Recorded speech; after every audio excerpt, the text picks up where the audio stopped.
Today I'm making an Oreo cookie cake. First in a bowl I'm going to add 1 box of this Oreo white cake mix. Next I'm going to add 1 egg. Then add 1 stick of melted butter. Mix that up until everything is combined. Then I added the dough into a greased 8-inch cake pan. I'm going to spread this out and then bake this at 350 for 20 to 25 minutes. While the cookie cake is baking, I'm going to make the frosting. So in a bowl I have 1 stick of softened butter. Next I'm going to add 1 teaspoon of vanilla extract. Then 1½ cups of powdered sugar. Mix this up until combined.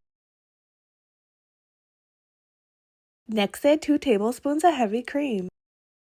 Then I chopped up 5 Oreos. I'm going to add that into the frosting. Mix it up.